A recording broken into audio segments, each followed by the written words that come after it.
Halo semua, perkenalkan nama saya Andrian Firman Subakti dengan NIM 210306080. Saya dari Fakultas Pertanian, Prodi Peternakan, Universitas Sumatera Utara.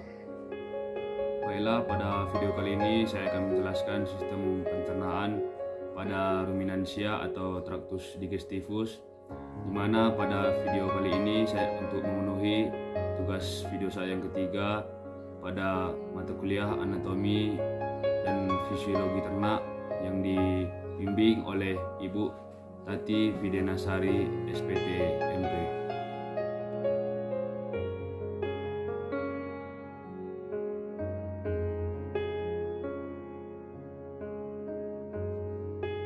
Sebelumnya di sini saya akan menjelaskan apakah itu hewan ruminansia.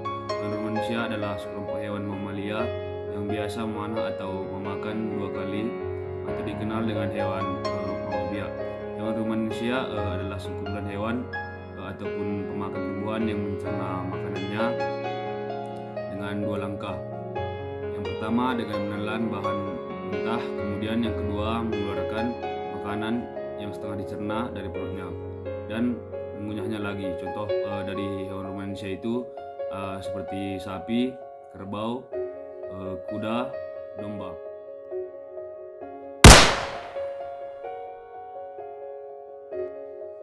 Baiklah, pertama di sini saya akan menjelaskan organ-organ dari sistem pencernaan pada hewan ruminansia. Yang pertama itu ada cophomoris atau rongga mulut. Ini berfungsi sebagai tempat masuknya makanan dan dimulainya proses pencernaan. Rahang hewan ruminansia dapat bergerak menyamping mengelilingi makanannya. Rongga mulut terdapat organ-organ pencernaan lainnya seperti berikut. Yang pertama itu ada gigi. Gigi ini tersusun dari gigi seri. Gigi seri ini yang berguna untuk memotong makanan yang berjumlah 4 buah. Selanjutnya ada gigi geraham. Gigi geraham ini berguna untuk mengunyah makanan, mengalami perkembangan sehingga memiliki jumlah gigi yang banyak dan berukuran besar, serta digunakan untuk memotong makanan. Untuk geraham depan berjumlah 3 buah dan geraham belakang berjumlah 3 buah. Total gigi atas adalah 10 buah dan total gigi bawah adalah 10 buah juga. Selanjutnya ada diasteriva, bagian tanpa gigi atau tempat menjujurkan lidah. Selanjutnya itu lidah berguna untuk merenggut rumput atau makanan dan mendorong makanan yang sudah dikunyah menuju lambung. Selanjutnya saliva itu merupakan cairan atau enzim khususnya yang dihasilkan oleh kelenjar pada sapi yang kemudian disalurkan ke dalam rongga mulut. Saliva ini berperan dalam proses pencernaan kimiawi. Selanjutnya ada paring, itu pangkal dari kerongkongan. Selanjutnya ada esophagus, ini lanjutan dari paring masuk melalui toraks dan menembus diafragma melalui esophagus dan bermuara pada ventriculus di rongga abdomen. Berfungsi sebagai jalur penghubung. Hal ini karena kerongkongan ruminansia umumnya sangat pendek, sekitar 5 cm, tetapi mampu melebar untuk menyesuaikan ukuran dan tekstur pada makanannya. Selanjutnya ada ventriculus ataupun lambung. Ini makanan yang telah melewati esophagus kemudian akan menuju lambung. Proses pencernaan pada lambung yang pertama untuk menampung makanan sementara sebelum menghasilkan enzim selulase yang dapat mengurai selulosa. Lambung terdiri dari beberapa bagian. Yang pertama itu ada rumen ataupun perut besar. Perut besar itu terletak di rongga abdomal bagian kiri, di mana di sini tempat penempatan makanan serta tempat terjadinya pencernaan dengan bantuan mikroba. Mikroba itu bakteri. Selanjutnya di sini makanan dicerna hingga menjadi bubur dengan gerakan mengaduk yang dilakukan oleh dinding rumen. Saat sapi beristirahat, makanan ini kembali ke mulut dan dikunyah kembali. Setelah dikunyah, untuk kedua kalinya makanan masuk ke retikulum ataupun perut jala. Selanjutnya kita ke retikulum ataupun perut jala. Ini terletak dekat dengan rumen dan berbatasan di retikulum. Makanan kembali melalui proses fermentasi dengan bantuan bakteri anaerob dan protozoa. Di dalam bagian perut ini terjadi proses absorpsi dan penyaringan benda-benda asing yang masuk bersama makanan sehingga tidak masuk ke omasum. Selanjutnya kita ke omasum itu.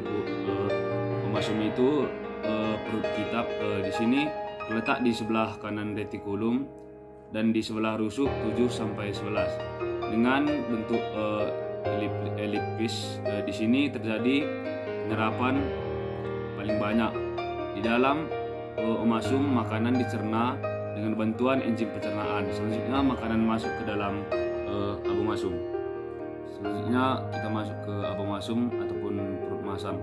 Ini terletak di bagian kanan bawah. Jika kondisi asam akan berpindah ke sebelah kiri, perut bagian inilah disebut dengan lambung.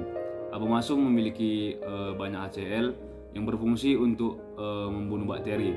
Permukaan abomasum dilapisi oleh mukosa. Ini berguna untuk melindungi sel yang dicerna oleh enzim. Di sini makanan dicerna dengan bantuan enzim. Pencernaan pepsin yang dihasilkan oleh abomasum. Abomasum terdiri terdapat 3 bagian, yaitu ada kardia, fundika, dan pilorika.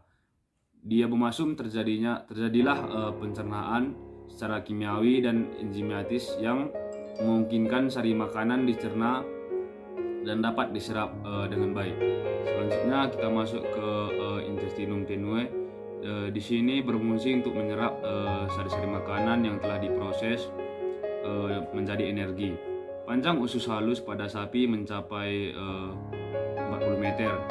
Di dalam usus halus terjadi proses pencernaan, absorpsi, dan fermentasi. Usus halus ini terdiri dari 3 bagian. Yang pertama itu ada duodenum. Ini bentuknya melingkar seperti huruf U, berfungsi untuk mencerna makanan secara kimiawi dengan bantuan enzim-enzim pencernaan yang berasal dari pankreas. Selanjutnya itu ada jejunum.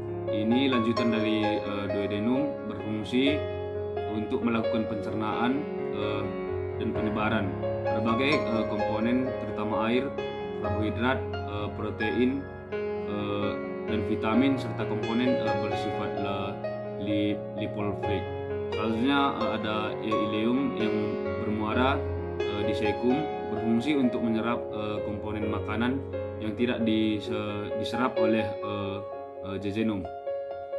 Selanjutnya kita masuk ke intestinum crassum. Ini adalah usus besar. Usus besar memiliki panjang kurang lebih 1 meter, terdiri dari kolon ascendens, kolon transversum, dan kolon ascendens.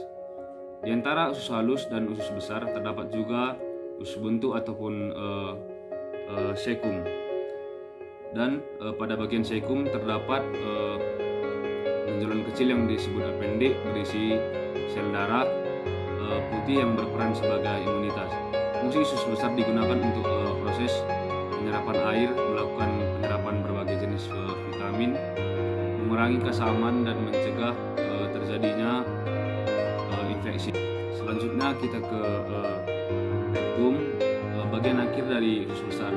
Bagian ini feses tersimpan sebelum dikeluarkan melalui anus. Bagian rektum dilapisi oleh mukosa dan juga pembuluh darah. Di sini juga terjadi pengontrolan otot sehingga feses segera dikeluarkan melalui anus.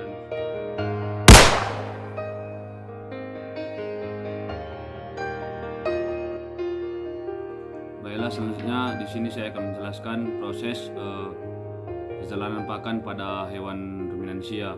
Yang pertama itu rumput dikunyah melalui mulut, di dalam mulut, kemudian dilanjutkan melalui esofagus untuk disalurkan ke lambung. Lalu dari esofagus makanan menuju ke dalam rumen. Proses yang terjadi di rumen yaitu makanan dicerna dan menjadi bubur dengan bantuan gerakan mengaduk oleh dinding rumen. Pada saat sapi istirahat, pakan yang berada pada rumen akan dikembalikan ke mulut untuk dikunyah kembali. Di dalam rumen, pakan akan dibentuk menjadi gumpalan-gumpalan yang masih kasar ataupun bolus. Bolus akan dimuntahkan kembali ke dalam mulut, ataupun proses regurgitas. Untuk dimamah 2 kali, dikunyah kembali proses remastikasi. Kemudian bolus ditelan oleh proses redikulasi. Selanjutnya bolus tersebut dicerna lagi oleh enzim-enzim mikroba rumen dan namanya berubah menjadi digesta. Setelah itu makanan akan diteruskan menuju retikulum. Pada retikulum makanan fermentasi dengan bantuan bakteri anaerob dan protozoa. Terjadi proses absorpsi dan penyaringan benda-benda asing yang masuk bersama makanan sehingga tidak masuk ke omasum. Setelah itu makanan dilanjutkan ke dalam omasum. Omasum ini disebut juga sebagai perut buku karena tersusun dari lipatan-lipatan sebanyak 100 lembar. Pada omasum juga menghasilkan amonia dan mungkin asam lemak terbang. Setelah itu makanan dilanjutkan ke dalam abomasum. Pada abomasum makanan dicerna dengan bantuan enzim pencernaan pepsin yang dihasilkan oleh abomasum. Setelah makanan dicerna di abomasum, makanan akan dilanjutkan ke dalam usus halus pada sapi. Panjangnya kurang lebih 40 meter.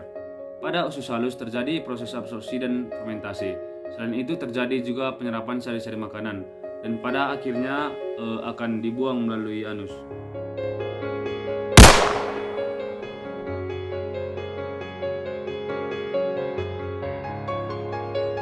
Baiklah, selanjutnya saya akan menjelaskan modifikasi dari lambung pada hewan ruminansia. Yang pertama itu ada rumen. Adapun fungsi dari rumen itu berfungsi untuk penyimpanan makanan sementara, makanan yang telah ditelan. Selanjutnya ada retikulum ataupun perut jala. Fungsi dari retikulum ini sebagai tempat penambah enzim-enzim sehingga makanan berubah menjadi gumpalan-gumpalan kasar ataupun bolus. Selanjutnya ada omasum ataupun perut kitab. Dari omasum ini berfungsi untuk membantu penghalusan makanan secara kimiawi dengan menggunakan enzim, serta berfungsi juga dalam penyerapan air, asam lemak tertentu dan natrium yang terkandung di dalam hijauan pakan ternak. Selanjutnya ada abomasum ataupun perut masam. Fungsi dari abomasum ini sebagai tempat terjadinya fermentasi selulosa dengan bantuan bakteri. Selanjutnya ada intestinum tenue. Fungsi dari intestinum tenue ini berfungsi sebagai penyerapan sari-sari makanan yang telah diproses di dalam lambung yang kemudian diedarkan ke seluruh tubuh dan diubah menjadi energi.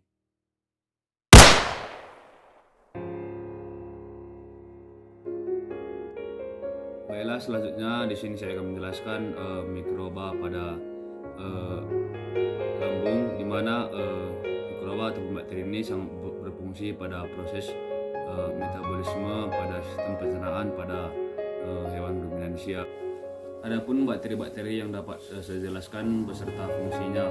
Yang pertama itu ada bakteri selulotik, bakteri yang mempunyai kemampuan untuk mencegah selulosa dan mampu bertahan pada kondisi yang buruk.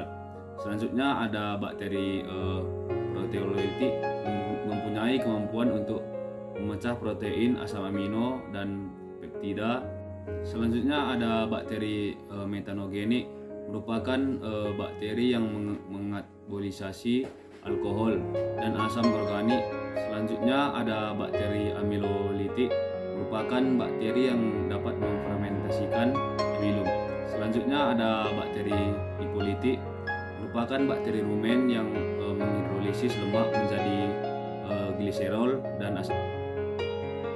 Selanjutnya ada bakteri pemanfaat asam. Contohnya itu ada Pseudomonas dan Phylonella alaxalescens. Selanjutnya ada bakteri hemiselulolitik. Hemiselulosa adalah karbohidrat yang terdapat dalam tanaman yang tidak larut dalam air tetapi larut dalam asam dan alkali. Baiklah, mungkin inilah yang dapat saya sampaikan mengenai praktikum anatomi dan fisiologi ternak tentang sistem pencernaan pada hewan ruminansia. Jika ada salah kata ataupun pengucapan dalam praktikum ini, saya mohon maaf. Sekian dan terima kasih.